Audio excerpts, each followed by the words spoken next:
Амансыздар ма? Аты жөнім Арман Құдайберген. Неге кезет медиа порталы осы аптада не жазды, нені айтты, кімді көрсетті?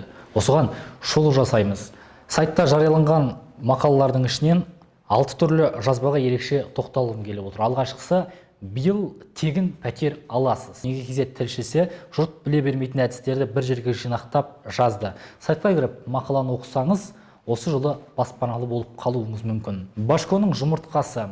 Ауыл шаруашылығы министрлігінде өткен аптада кеңейтілген алқа отырысы өтіп, 2019 жыл қорытындыланды, жаңа жылға жоспар жасалды. Сонда министрлік пен жұмыртқа өндірушілер қауымдастығының есебі сәйкес келмей қалып, қызық болғаны бар.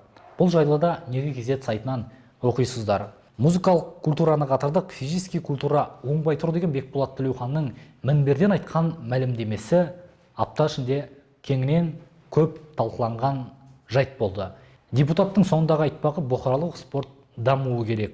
Абай тойына арналған көлік зауыттан шықты. Өскемен қаласының әкімі Жақсылық Омар Фейсбукта осындай жазба қалдырып, бұқараны дүр сілкінткені бар. Абайдың 175 жылдығына орай Өскеменде мерейтойлық автокөліктер сериясы шыға бастады.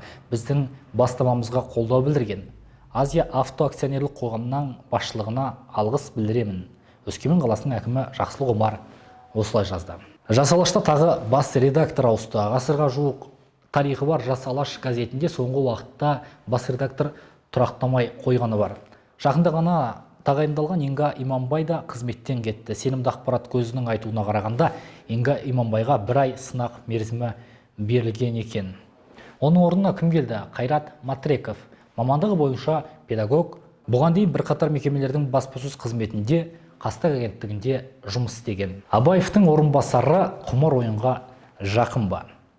Біз бұған дейін Неге кезет порталында ақпарат және қоғамдық даму вице-министрі Ғабидолла Оспанқұловтың лотерея ойынына қатысып, Нұр-Сұлтан қаласынан пәтер ұтып алғанын жазғанбыз. Жалпы мемлекеттік қызметкерлердің лотерея ойынына қатысуы этикалық тұрғыдан қаншалықты дұрыс? Оның мән-жайын білмекке өткен аптада құзырлы органдарға сауал жолдадық. Вице-министр лотереяның әділ өткеніне күдік келтіргендерге өкпе айтыпты.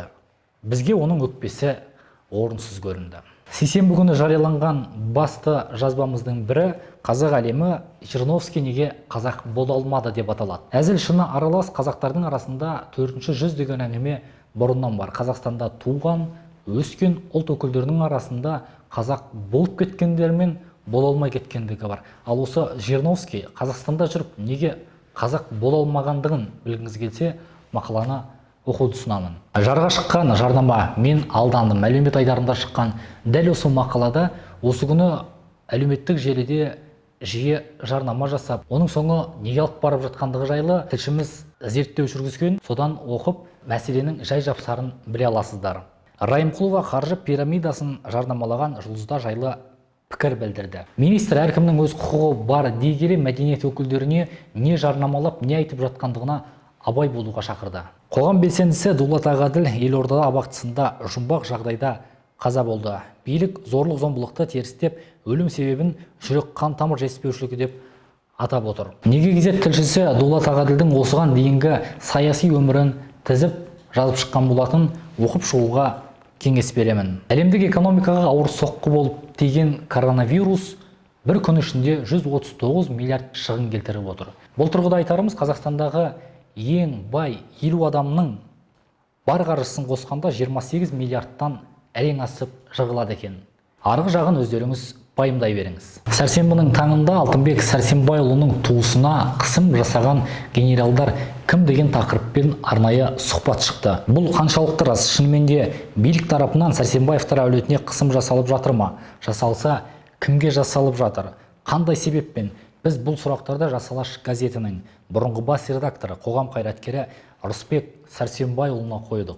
Сұхбаттың толық нұсқасын сайтымыздан оқи аласыз. Қасиетті Құран кәрімнің жаңа аудармасы мен тәпсірі шықты. Аудармаға 10 жыл уақытын жұмсаған Ершат Оңғаровтың бұл еңбегі 3000 данамен шықты. Мінберде айтылған өткір сөздің бірі Серік Әбекенұлына тиесілі болды.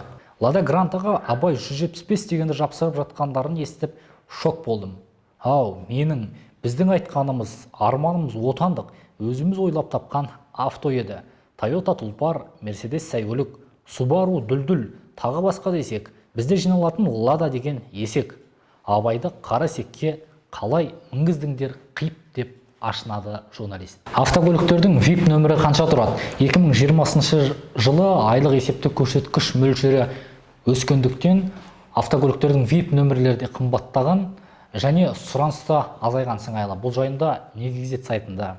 Қазақфильмде Ермек Тұрсынов пен Нұрлан Қоянбаев шексіп қалды. Осыған дейін Ермек Тұрсыновтың өзі жер-жерде комедия жанрындағы фильмдердің фильм еместігін, оны мазақ екендігін айтып, сұхбат беріп жүрген Нұрлан Қоянбаев Қазақфильмде өткен жиында осыған жауап беріп, екеуі ара үлкен дауға ұласты.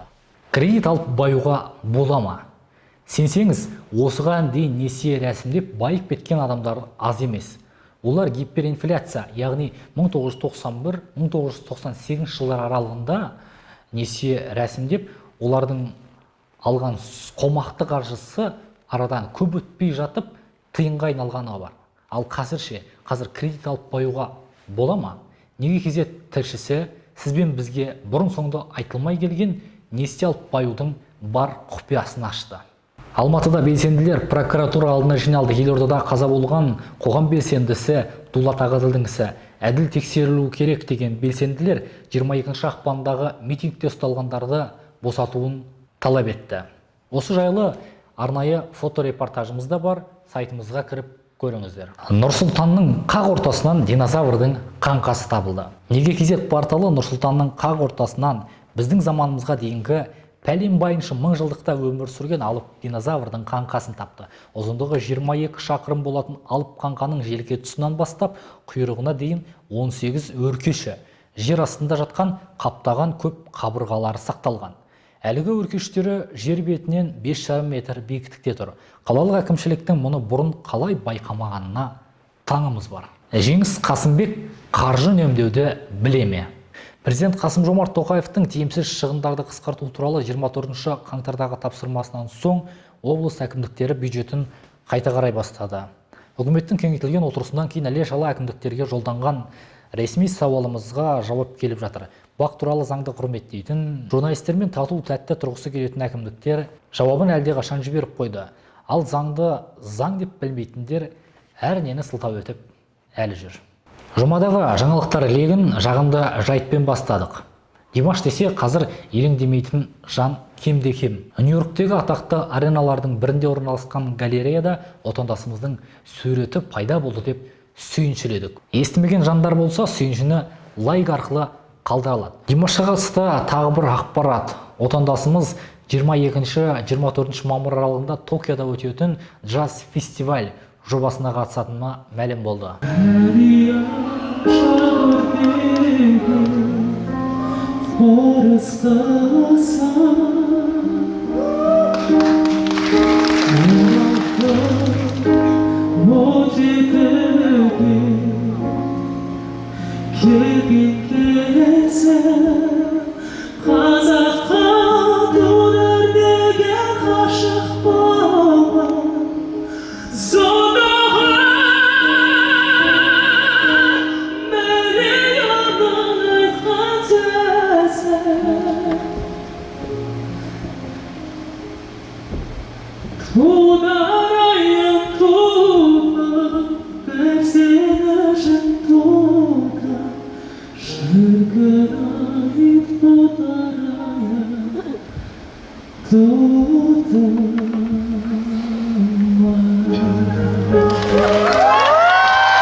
Үлкен ойында Ресей әке-шешенің рөлін ойнағысы келеді. Мәскеуде аралық елдер мәселесін шешу туралы сарапшылар баяндамасының таныстырылымы өтті.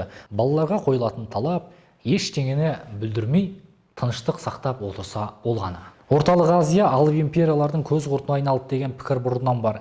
Әсіресе Қазақстан мен Өзбекстанға ақш-тың мемлекеттік хатшысы Майк Помпео келіп кеткелі бері жағдай шиеленісе түскендей.